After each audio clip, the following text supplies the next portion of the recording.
Good evening, viewers. Welcome to Power Sector News. Today's headlines: Issues beyond Electricity Amendment Bill 2021. India needs action plan on solar waste. Saura Tejas scheme for rooftop solar in Kerala. Coming to the details. One of the key proposals of the Electricity Amendment Bill 2021 is to end the monopoly of state-run power distribution utilities and to delicense power distribution. The bill envisages to increase the private sector participation in the distribution sector, introducing competition and creating a framework that allows the power consumer to select their own supplier. This will lead to investments into the sector, increased adoption of cutting-edge technologies, and a more resilient network infrastructure. While there are other positive reforms in the proposed bill, including promotion of renewable energy, improved governance, and provisions of universal service obligation fund, there are remaining issues that need to be addressed. While the bill empowers the national load dispatch centers with the responsibility of ensuring the safety and stability of pan-India grid, the regional load dispatch centers and state load dispatch centers also need to be strengthened. The regional and state system operators can be made responsible for monitoring payments to all generating entities, ensuring the establishment of payment security, and uploading curtailment data of the grid and its constituents. Generation of electricity from renewable energy sources should be enshrined as a must-run provision in the bill, as these sources are reliant on environmental resources that are beyond human control. The bill should include stringent penalties for non-compliance and curtailment for non-grid security related reasons. The bill should clarify the distribution sublicensees' roles and responsibilities, as well as the way they are intended to operate within their operational and contractual framework. A clear division of authority between electricity regulatory commissions and the electricity contract enforcement authority is necessary for contract performance issues.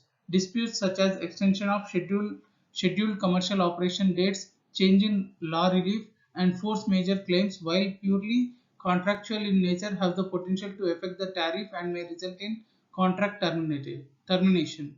If the proposed amendments to the Electricity Amendment Bill 2021 are implemented by addressing the issue raised above, they will go a long way toward achieving these goals by improving investment climate in the renewable sector. India today is home to the world's fifth largest fleet of solar installation with an installed capacity of around 45 gigawatt. With our ambitious target of 100 gigawatt of solar by 2022 and consequently 300 gigawatt by 2030, we are all set to exponentially increase our solar installation in this decade. A recent International Energy Agency report states that by the end of 2040, India will represent 30% of the world's solar installed capacity. According to a report jointly prepared by National Solar Energy Federation of India, Solar Power Europe and PV Cycle supported by EU in India and the Ministry of New and Renewable Energy, India can generate a cumulative PV waste as high as 34,600 metric tons by the end of 2030. This figure will increase by at least 4 to 5 fold in consequent decade, keeping in view India's ambitious renewable energy goals. The onus is now on us to divert attention for drafting comprehensive rules to manage PV waste in India. India needs a three-pronged approach to handle the mammoth quantity of PV waste it will generate in the next 10 years. Policy: India needs a comprehensive, all-encompassing legislation for handling PV waste that will also ensure that we explore the avenues PV recycling management has to offer. Some of the policy suggestions in the NSEFI Solar Power Europe PV cycle report include carving out of separate category for PV waste in the waste regulations, apart from imposing landfill ban for modules, while implementing a legislative framework for mandatory extended producer responsibility. The EPR legislation for all PV equipment or all renewable energy equipment in general should be separate from the e-waste rules in order to streamline our efforts to effectively handle PV waste. Industry: it is imperative to have perspectives of Indian solar industry stakeholders by allowing them to propose a sustainable and long-term solution for waste generated. Another dimension of this industry intervention is industry-led managed programs aimed at establishing mechanisms for collecting, processing, recycling PV module waste which have already been greater success in other countries. Also tap new and expanded market opportunities driven by MSMEs which can offer services including PV module handling, transport along with the decommissioning and recycling services.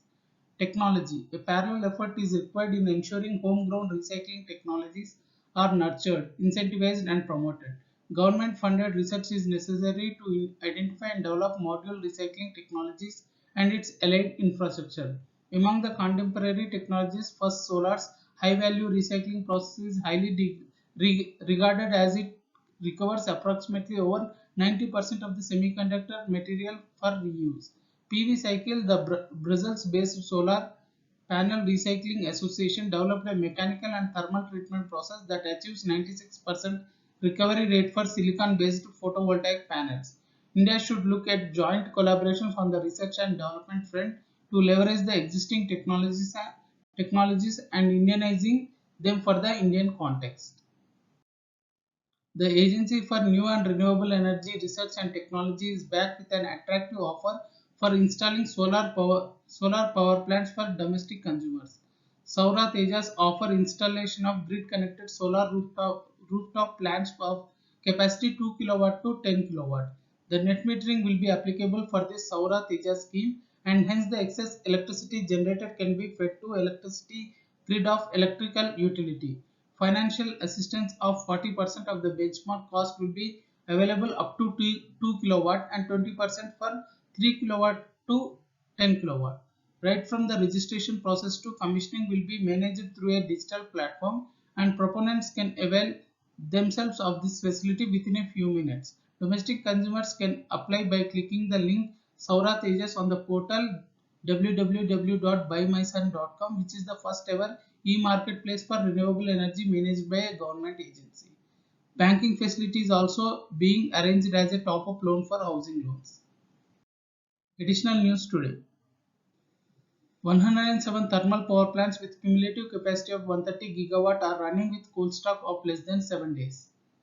Shri R.K. Singh, Union Minister for Power, inaugurates 4th General Assembly of International Solar Alliance. REC Limited closes $75 million COFR linked term loan with Sumitomo Mitsui Banking Corporation. Trident has commissioned 7.6 MW solar power plant at Budni, Madhya Pradesh for captive use. Price discovery at Power Exchange. National Load Dispatch Center has scheduled 204.79 million units of power for tomorrow, cleared through Indian Energy Exchange. Coming to the price discovery details.